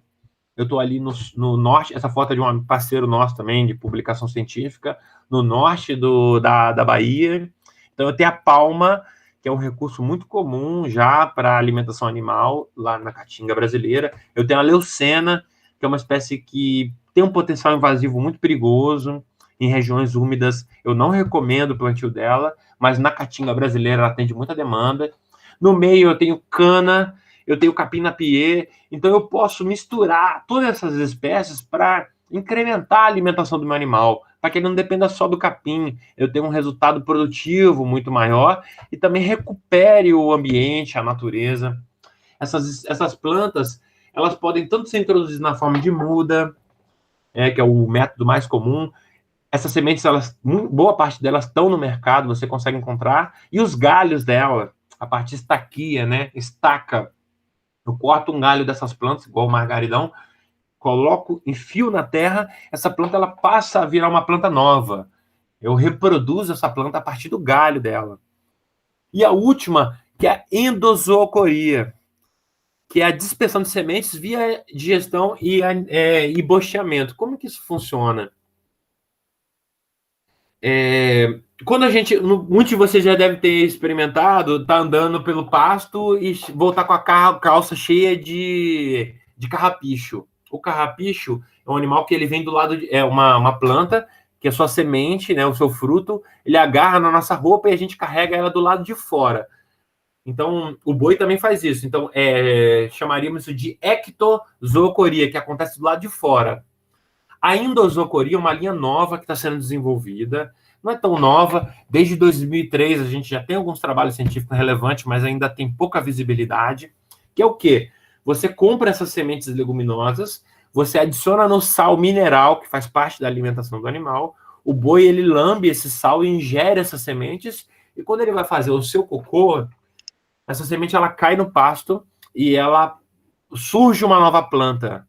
Então, eu passo, ao invés de ter que plantar manualmente, usar uma máquina, ter que jogar essa semente no pasto, eu passo a plantar ela simplesmente dando para o animal. Hoje, o ITA, que é o Instituto Internacional de Transformação da Agricultura na África, já tem trabalhos desenvolvidos que são muito interessantes com cabras, que é dar sementes de árvore para essas cabras ingerirem, e elas estão recuperando áreas que são montanhosas, em que ninguém iria plantar. Essas cabras estão defecando nessas áreas e plantando árvore a partir do seu cocô. Então, além disso, todas as leguminosas eu posso introduzir a árvore, que tem um papel importante do sistema radicular, né, que vai lá no fundo da terra, que busca os nutrientes em profundidade, a sombra, o material orgânico. Eu posso produzir madeira nessas áreas, né? São os famosos sistemas agrosilvopastoris. Tem um sistema hoje bem consolidado da Embrapa, que é a integração lavoura, pecuária, floresta. Eu vou passar um pouquinho rápido sobre isso aqui. Tem Fernando, bastante material disponível só online. para te atentar que o tempo já deu, aí tu pode ir encaminhando aí para o final. Beleza, galera? Então, para a gente fechar isso aqui, a pecuária, ela tem um papel fundamental, ela pode ter um papel fundamental na recuperação dos ecossistemas. Essa pastagem pode não parecer, mas ela ajuda no que a gente chama de permeabilidade da pastagem. Eu tenho um fragmento florestal aqui, um fragmento florestal lá. Em seropédica, que é essa experiência nossa aqui, que antigamente era um sistema altamente degradado, como vocês podem ver aqui nessas fotos minhas aqui. Com a recuperação do pasto, igual eu tenho aqui, a gente começou a ver tatu, a gente começou a ver cachorro do mato. Então, esse pasto pode parecer algo que é o contrário da floresta, mas, na verdade, ele é uma proteção para toda essa vida silvestre que antes não conseguia andar por esse ambiente. Então, pessoal, para fazer um remate disso, muito importante, para entender, encontrar essas estratégias, entender como trabalhar com isso, a observação é uma ferramenta muito importante. Não adianta conhecer técnica, conhecer recurso, reconhecer tecnologia, se não souber observar, se não souber tirar um tempo, respirar fundo e olhar e entender o que está acontecendo. Então, pastagens bem manejadas protegem os solos e as águas. Pastagens bem manejadas ajudam a aumentar a conectividade dentro da paisagem, favorecendo a vida silvestre. E isso só vai ser possível com ensino, pesquisa e comunicação. O Paulo Freire vai discutir extensão e comunicação rural. Eu acredito muito na comunicação, porque a extensão não é só... A academia não tem um conhecimento que veio só dela, gerada por ela mesma. Ela bebeu na fonte, lá nos índios, lá nos povos tradicionais, e gerou um conhecimento que precisa ser trazido de volta para a sociedade, precisa ser comunicado. E a natureza, ela só precisa de um impulso. E a agroecologia, ela traz toda essa perspectiva. Então, pessoal, foi bem rápido. Espero que sobre um pouquinho mais para as perguntas aí. Deixa essa frase do Paulo Freire para a gente discutir esse final, essa conjuntura do país. E é isso. Quem precisar entrar em contato, foi um prazer. Obrigado pela oportunidade. E até a próxima. Valeu, Fernando. Grato aí pelas experiências compartilhadas. A gente vai, então, dar início, pessoal, às perguntas que vocês fizeram aí no chat. Foram várias perguntas, muitas perguntas bacanas aqui. Infelizmente, pelo tempo, a gente vai precisar selecionar algumas, né, para que o Tomás e o Fernando respondam. E aí eu vou começar uma pergunta aqui para o Tomás, que a Isabelle Tress fez lá da Rural, da Floresta. E, Tomás, eu vou aproveitar a pergunta dela e vou introduzir um pouco. Eu vi lá que na sua pesquisa, né, a maioria de quem estava envolvido na produção agrícola eram os jovens ali, né, entre 18 e 40 anos. E aí, no caso aqui, a Isabela, ela queria saber como que era a atuação das mulheres dentro dessa comunidade, se você viu como que a participação dela se dava nesse processo aí da agricultura com as plantas alimentícias. Bom, primeiro, obrigado aí pela pergunta super importante. A participação das mulheres é bastante efetiva. As mulheres têm um papel fundamental no cultivo, na agricultura. Não é uma atividade exclusivamente masculina, muito pelo contrário, as mulheres participam de praticamente todas as etapas, desde a abertura do roçado, à colheita, ao manejo, aos cuidados.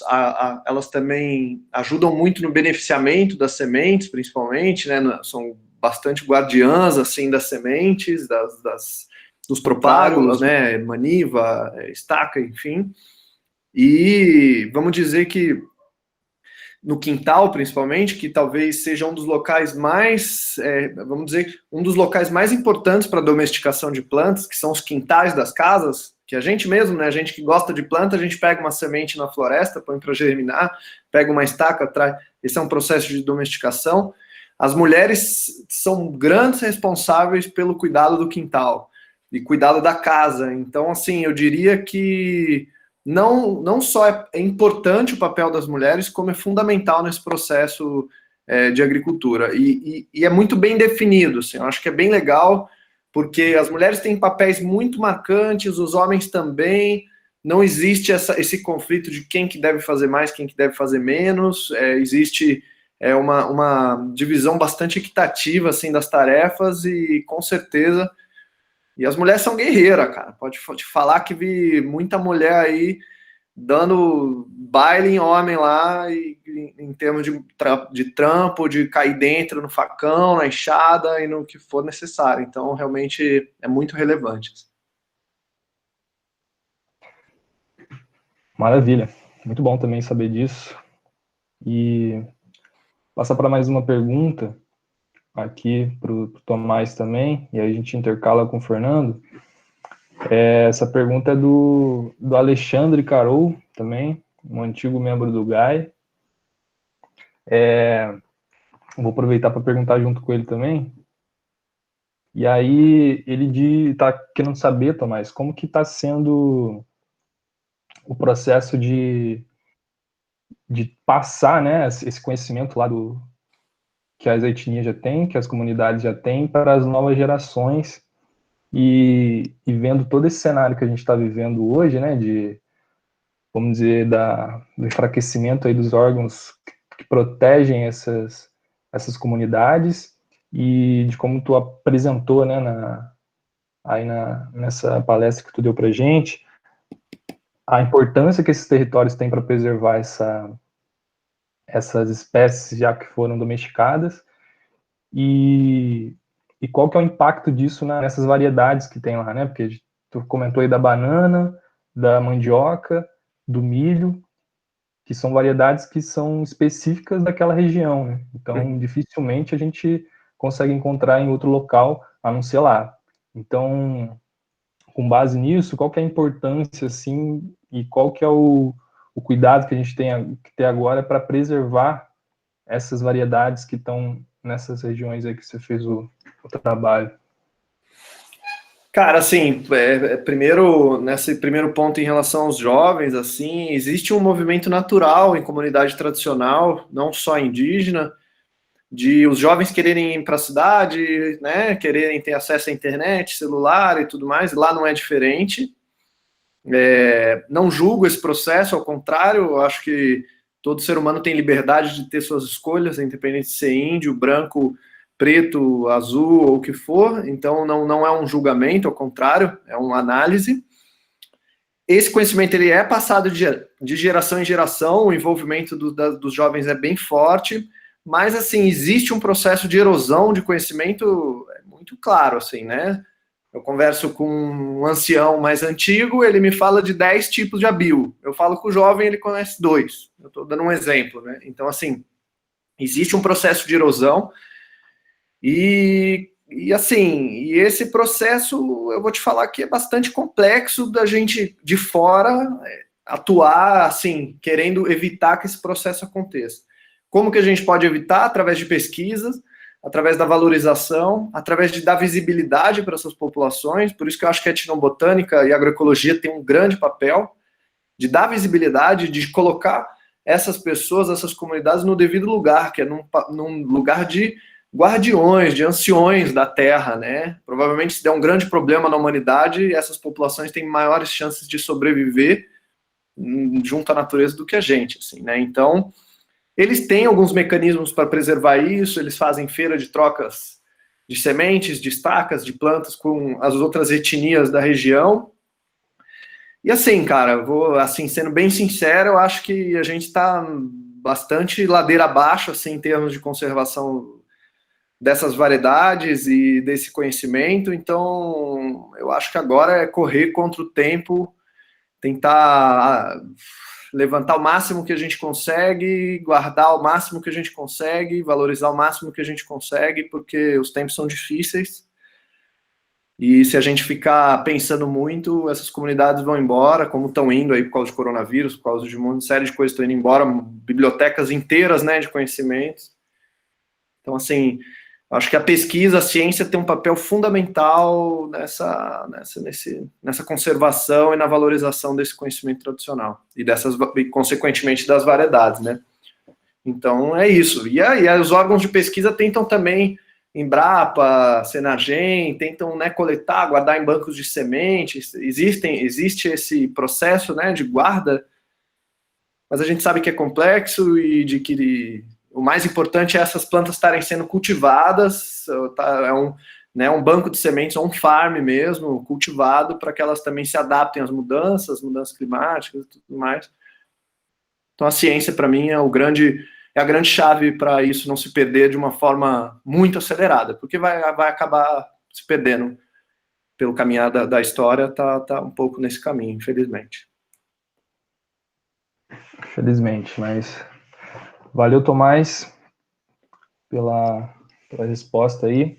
Agora eu vou alternar, fazer uma pergunta para o Fernando, já que a gente começou o nosso webinário aí, a primeira edição bombando, com 2 temas aí, com bastante coisa para a gente falar, para compartilhar. E aí, como é que é o nome aqui dele? Bom, o nickname dele aqui do chat está Escravos da Urbe. E aí ele perguntou... Ah, não, pessoal, tô confundindo, é muita pergunta. Mas vamos lá, na verdade é para o Fernando. O Hélio Tavares, Fernando, perguntou, né? Uma pergunta mais técnica, pensando no manejo de pastagens, né?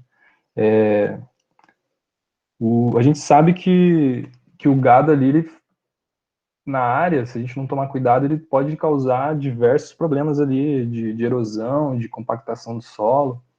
E aí ele está querendo saber como que a gente pode trabalhar a pecuária ali, né, em pequenas propriedades e em áreas inclinadas. Como que a gente consegue, se tem alguma maneira, né, de já mais difundida, que a gente possa estar trabalhando em áreas inclinadas com gado. Maravilha, Désio. Pô, excelente pergunta, Hélio.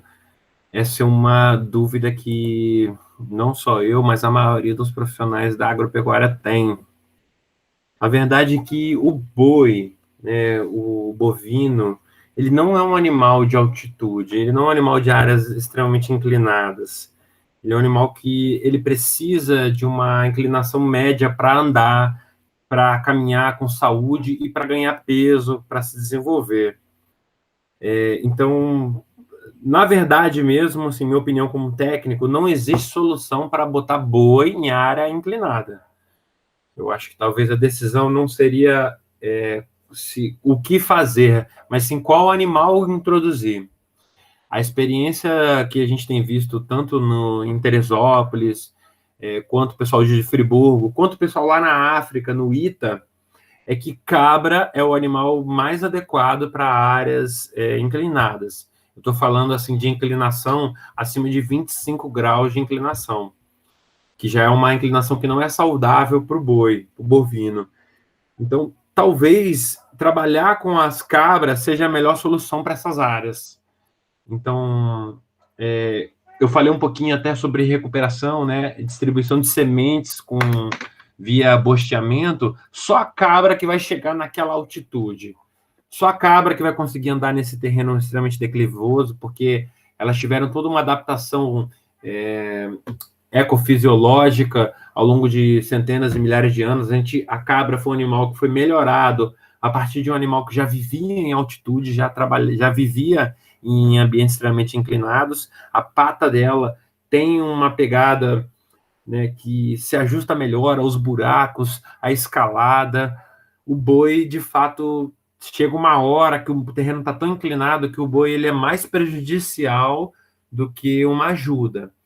Por mais que existam tecnologias de recuperação da pastagem, chega uma hora que é o animal que você tem que escolher para entrar naquela área. Então, talvez a discussão seja um pouquinho em cima disso, sim.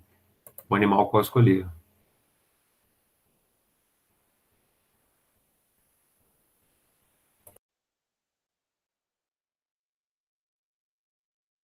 Beleza, Edésio, o seu microfone está desligado. Não sei se eu consegui responder. Show. Tava desligado, tava falando sozinho aqui. Mas beleza, valeu, conseguiu sim. Acredito que o Hélio está contemplado aí com a sua pergunta. Eu vou para uma outra aqui, Fernando, para você. É uma pergunta bem ampla agora, assim. O Pedro Cunha perguntou como que é a relação da pecuária com o efeito estufa.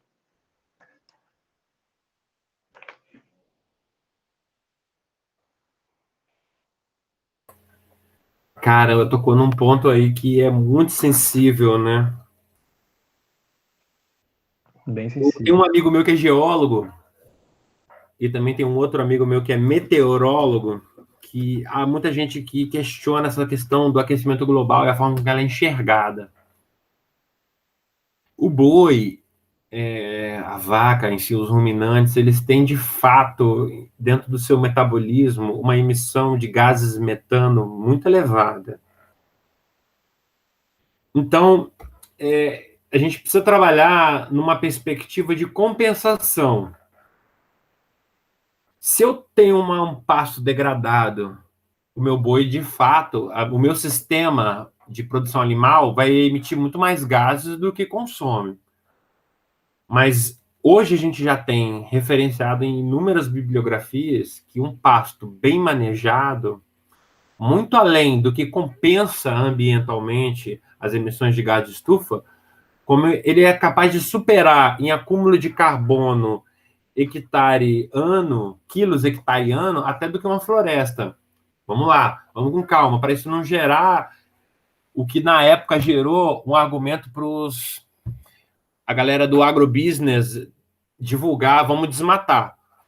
O capim, ele tem um metabolismo muito rápido, ele capta a luz solar e transforma em carbono na forma de açúcar muito mais eficiente do que uma árvore. Então, a decomposição daquela palhada, ela incorpora uma quantidade de carbono que, de fato, chega a ser superior a uma floresta.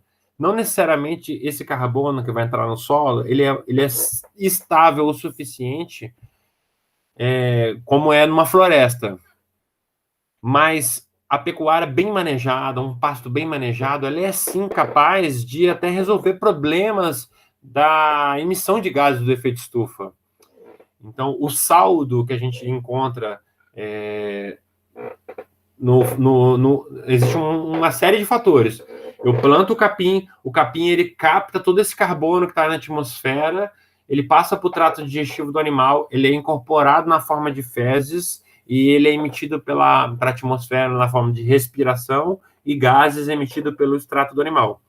Esse saldo ele pode ser não só equilibrado, mas ser superado com um pasto bem manejado.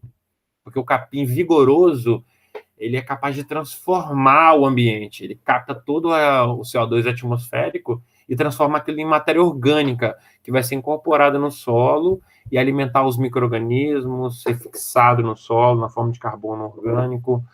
É mais ou menos por aí. Então, a pecuária, da forma como eu aprendi, da forma como a maioria dos agrônomos aprenderam, ela é uma pecuária que mais gera impacto do que resolve o problema. Mas até o motivo dessa palestra a gente trazer hoje é porque isso é possível ser revertido, desde que a gente mude a configuração mental, né? O nosso mindset de como trabalhar o solo, de como trabalhar as plantas e por aí vai. Concordo, Fernando. Muito massa aí tua explanação. Agora mais uma pergunta para o Tomás. Pessoal, como a gente está com o tempo aí já fechando, vou fazer mais uma pergunta para o Tomás e uma outra para o Fernando, e aí a gente encerra esse nosso primeiro evento aí, o webinário.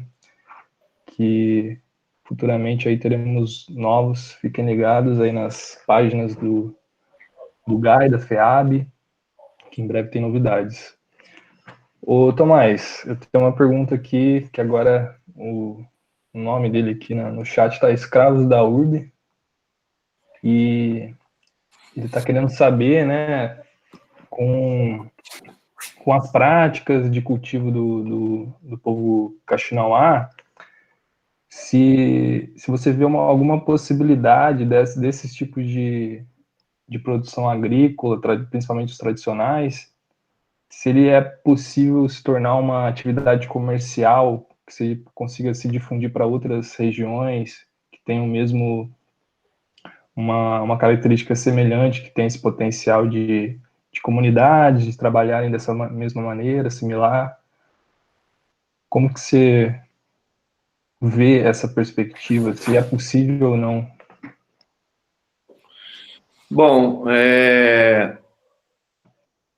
vamos dizer que, assim, culturalmente, a região já trabalha bastante com esse tipo de agricultura, tá? Se a gente percorrer a região do interior da Amazônia, principalmente, e outras regiões, também, comunidade tradicional, em geral, tem uma forma de trabalhar muito semelhante, né? Em termos de manejo da terra, de conhecer a terra, de conhecer as plantas, de saber o tempo da terra, saber respeitar. Claro que isso não é uma regra, tem casos e casos, mas eu acho que esse tipo de pesquisa, ele é muito importante de uma instituição pública, como a Unesp, financiada por uma instituição pública como a CAPES, que foi o meu caso, de trazer, de colocar isso assim, à frente, junto com a ciência, para mostrar que isso é possível e de que isso pode ser não replicável como receita, mas como caminho. Eu acho que a agroecologia é isso, né? Eu acho que a gente hoje vive, infelizmente, cada vez mais uma desconexão da origem da agricultura, da agroecologia. A gente chama de agricultura convencional a agricultura que é feita em larga escala, quando, na verdade, a agricultura tem 12 mil anos e essa agricultura de monocultura e tudo mais, ela está sendo feita há muito pouco tempo. Então, na verdade, a agricultura convencional mesmo é essa, assim.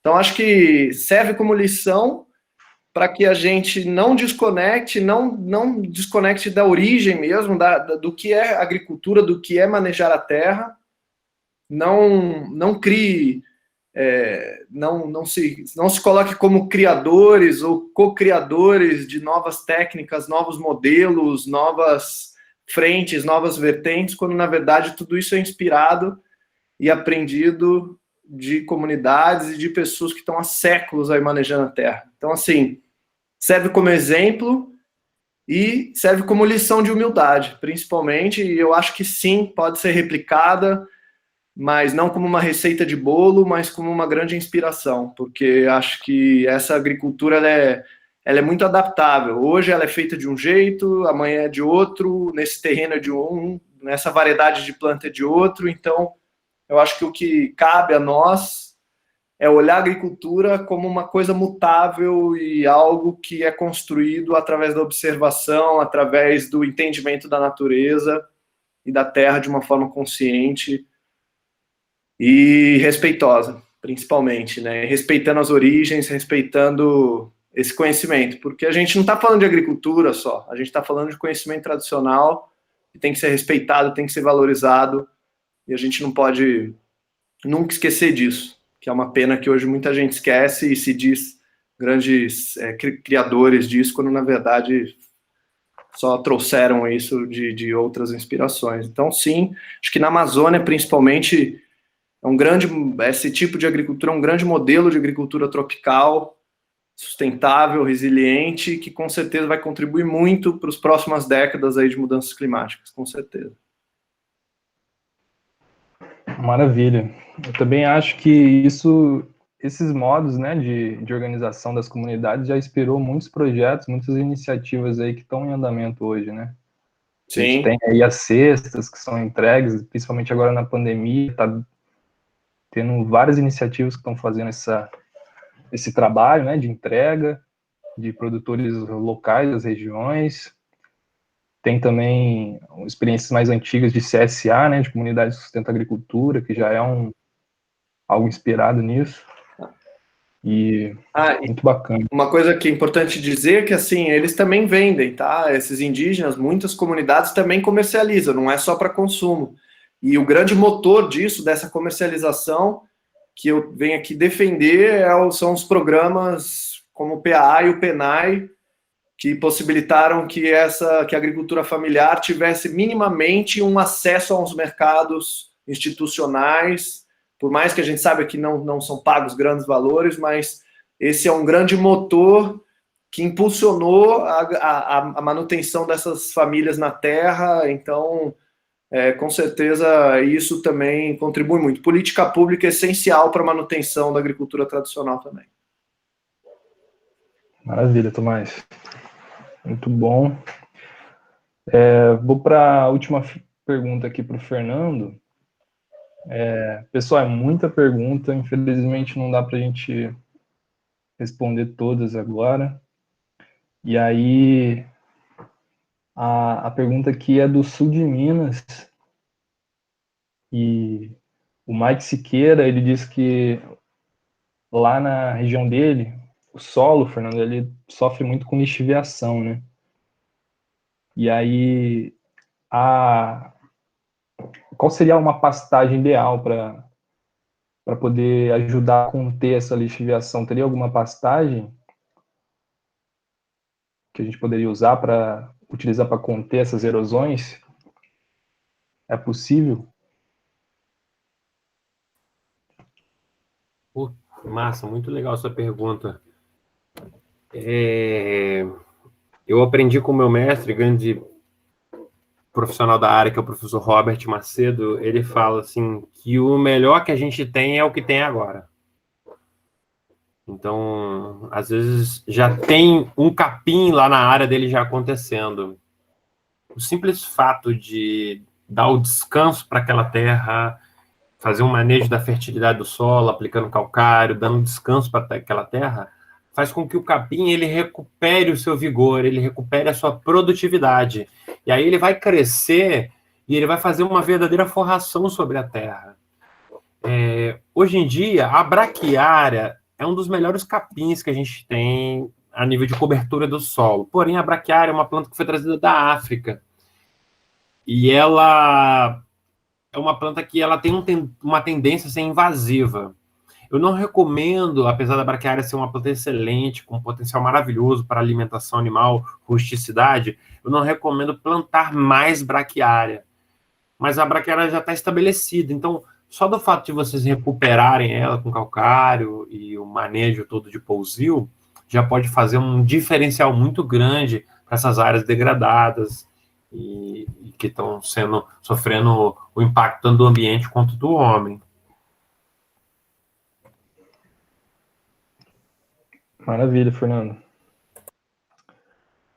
Pessoal, para as perguntas que a gente não conseguiu responder aqui, elas estão sendo anotadas aí para o pessoal da moderação, e em breve o Fernando e o Tomás eles vão estar respondendo nas redes sociais da Marupá, que aí quem quiser seguir, tem ali no chat, o Igor está compartilhando lá o link, tanto do Instagram, onde vai estar sendo respondido. E, no mais, eu queria agradecer muito aí a participação de todos que estão aí no YouTube, do GAI e da FEAB. Um prazer enorme aí estar podendo trazer esse evento para vocês, para a gente conversar um pouco nessa pandemia. É a primeira atividade que o GAI está trazendo. E agradecer imensamente aí os antigos membros aí do grupo, o Tomás e o Fernando, por ter disponibilizado aí um tempo para trazer essas experiências bacanas, que dá vontade de trazer de novo para a gente continuar conversando mais, que foi pouco tempo, né? Mas é isso, pessoal. Agradecer a todo mundo aí do GAI também, da FEAB, que ajudou a organizar, fez acontecer esse dia aqui. E queria também deixar aí Tomás e Fernando, ficar à vontade para falar aí uma mensagem final para o pessoal.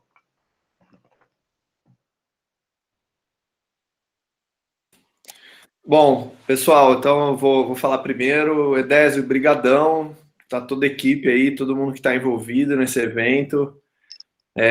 Espero em breve a gente poder fazer isso presencialmente na Rural ou em qualquer outro lugar. Nossa, seria um grande prazer aí estar, né, fazendo esse bate-papo ao vivo, mas que seja virtualmente, me coloco à disposição para a gente trazer outros assuntos, falar um pouquinho mais disso que a gente está conversando aqui. Então, só gratidão mesmo aí por todo o esforço que foi feito por esse evento. E, cara, a mensagem que eu deixo é que no final o bem sempre vence, vamos ter esperança, que esse conhecimento, que toda essa conversa siga como inspiração. Na verdade, a luta nunca parou e nunca acabou, ela é contínua. Os tempos são difíceis, mas sempre foram difíceis, principalmente para as populações camponesas, para as comunidades tradicionais. E o que nos resta como estudantes, como profissionais da área, dar visibilidade e dar o retorno à sociedade. Se a gente estuda numa universidade pública, se a gente tem bolsa, o mínimo que a gente tem que fazer é dar um retorno à sociedade, que ela merece avanços, né, avanços significativos para o bem-estar social e para tudo isso. Então, a minha mensagem é de esperança. O mundo está difícil, o Brasil está difícil, mas com certeza essa semente nunca vai deixar de germinar e crescer e dar bons frutos. Então, é isso. Fico aí à disposição. Quem quiser, acompanha aí a gente no Instagram da Marupá, consultoria. A gente faz uns trabalhos bem bacanas. Pode acompanhar meu Instagram também, Tomás Lanza. E quem quiser fazer perguntas, nossos contatos foram disponibilizados aí. Fique à vontade, vai ser um grande prazer conversar com todo mundo. E é isso. Muito, muito obrigado. Valeu, Tomás. Fernando? Galera, muito obrigado. Pra gente é um prazer gigantesco estar podendo dar um retorno nesse espaço ao GAI, que sempre foi muito importante para a gente. Hoje eu vejo como a grande solução dos problemas do mundo a juventude unida. Muita gente perde a esperança. Hoje eu conversando com a minha esposa, né, a gente falando sobre as dificuldades, né, de se viver, né, de viver num mundo tão competitivo.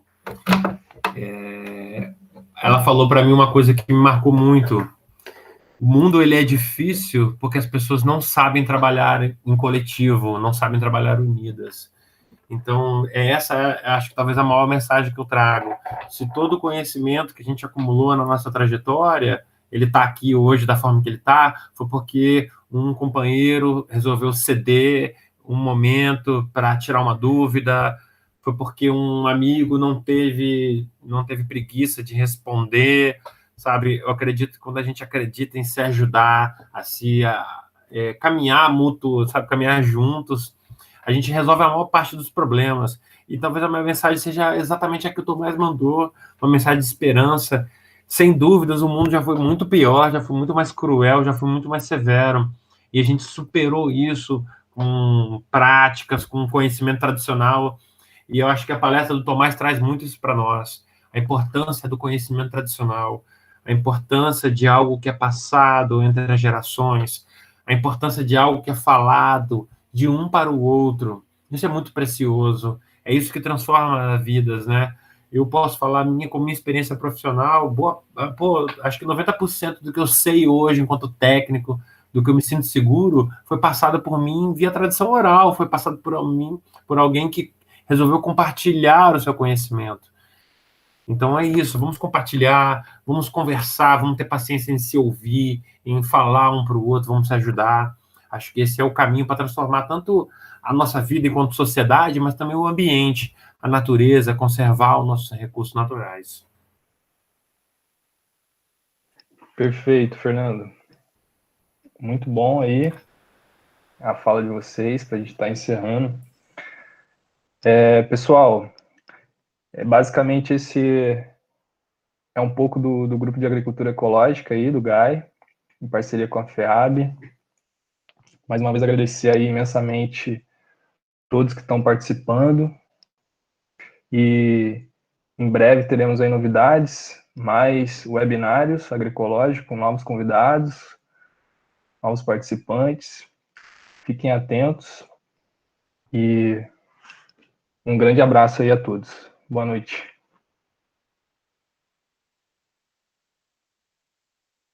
Valeu, galera. Muito obrigado. Valeu!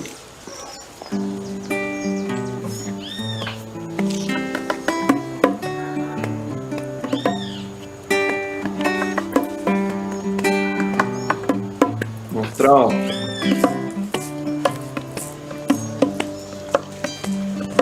Eu quero morar numa casinha feita à mão, uma floresta onde eu possa plantar o que eu quiser e andar de pé no chão.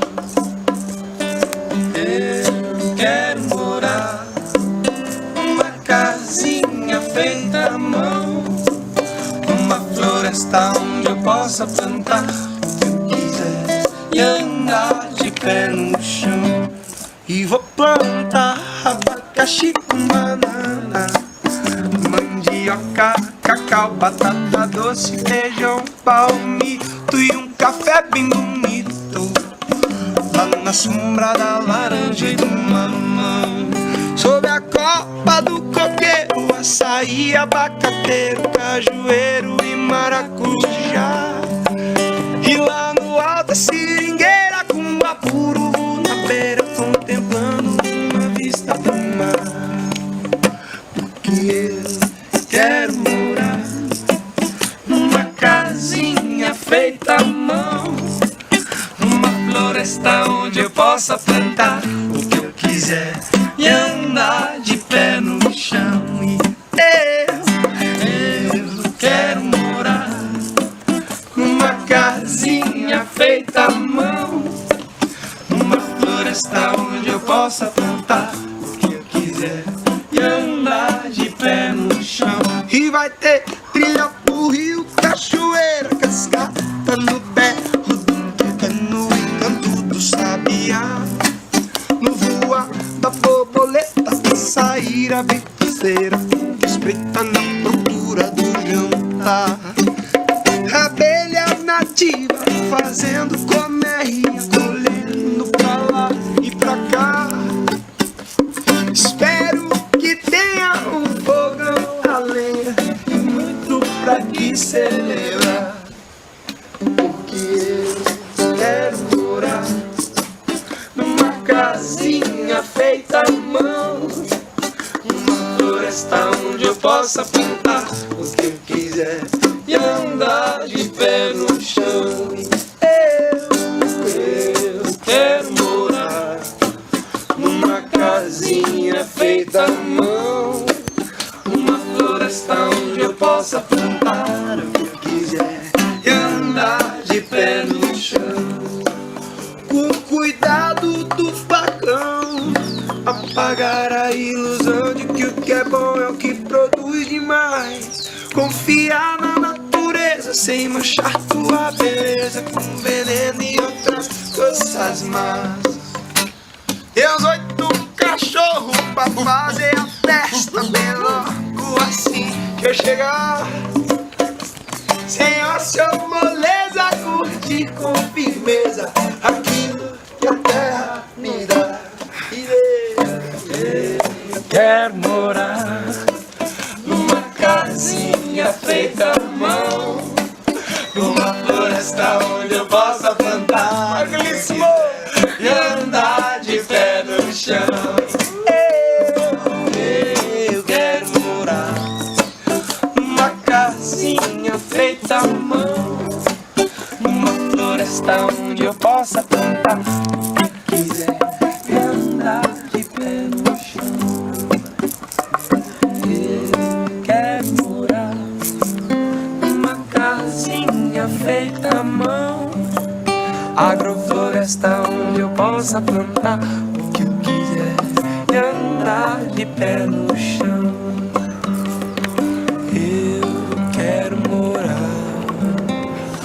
casinha feita à mão, uma floresta onde eu possa plantar o que eu quiser e andar de pé no chão.